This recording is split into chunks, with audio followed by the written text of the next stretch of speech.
Саламатсыздар ма, оқушылар? Бүгін 6 сәуір дүниетану сабағы. Тақырыбы азаттық үшін күрескендер. Балалар, сіздерді мен әдеттегідей сабақтың тақырыбына мән беруге шақырамын. Азаттық дегеніміз ол еркіндік. Қазір біз тәуелсіз мемлекет, егеменді, еркін, азат мемлекетпіз. Ал қаншама жылдар бұрын біздің ата-бабаларымыз қазақ халқы еркіндікті аңсап кеткен. Сол кездерде тәуелсіздік алу жолында қаншама батырларымыз өз жандарын қиып, азаттық үшін күрескен. Бүгінгі сабақта сол азаттық үшін күрескен көсемдермен таныстырамын. Сырым Датұлы. Балалар, сіздерге шешендік өнер сабағында мен Сырым батыр жөнінде айтқанмын. Тағы да айтайын. Сырым Датұлы көтерілістің басшысы болған. 1742-1802 жылдар аралығында өмір сүрген. Зерттеулерге қарағанда ол Батыс Қазақстан облысы Тайпақ ауданында дүниеге келген. Қазақ халқының өте тапқыр, көрнекті шешендерінің бірі. Мынау Сырым Датұлының ескерткіші. Бұл Атырау қаласында орналасқан. Сырым Датұлы Ресей патшасының отарлау саясатына қарсы күрескен кіші жүз қазақтарлы көтерілісінің көрнекті басшысы, атақты батыр, әйгілі шешен. Балабей деген балалар естеріңде ма?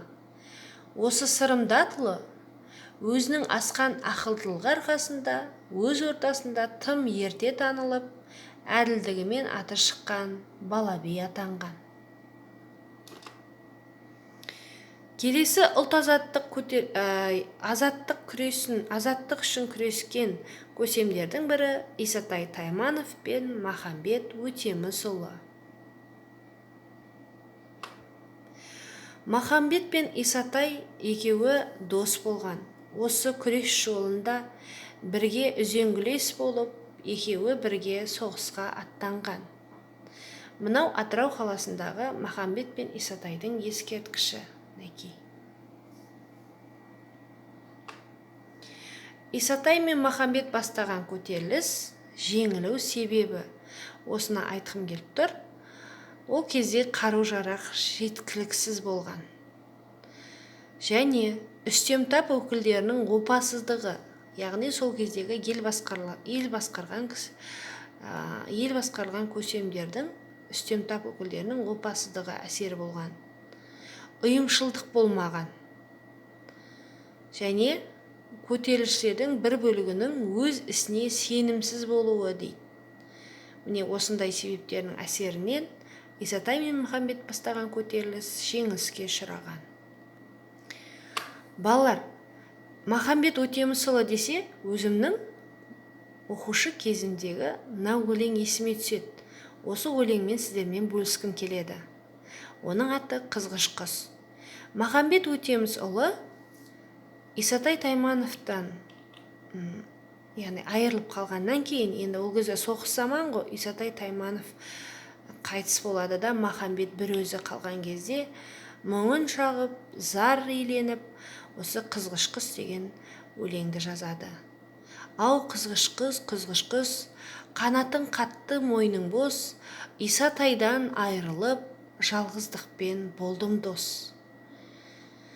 Сені көлден айырған лашын құстың тепкіні, мені елден айырған хан жаңғырдың екпіні. Айтып айтпай немене құсалықпен өтті ғой Махамбеттің көп күні дейді. Міне осы өлеңді оқыса, сол кездегі Махамбет Өтемісұлының мұңын байқауға болады. Келесі балалар Кенесары Қасымұлы. Кенесары Қасымұлы батыр, мемлекет қайраткері, қолбасшы, ұлт-азаттық қозғалыстың көсемі. Абылай ханның немересі, Шыңғыс ханның 27-ші ұрпағы. Нұрсұлтан қаласындағы Кенесары ханның ескерткіші. Мінекей балалар.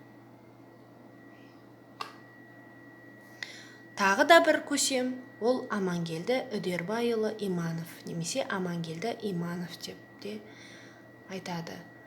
Қазақ халқының батыры, 1916 жылғы ұлт-азаттық көтерілістің басшысы болған. Ол Торғай уезі Қойдауыл болысының 3-ші ауылында кедей шаруа отбасында дүниеге келген.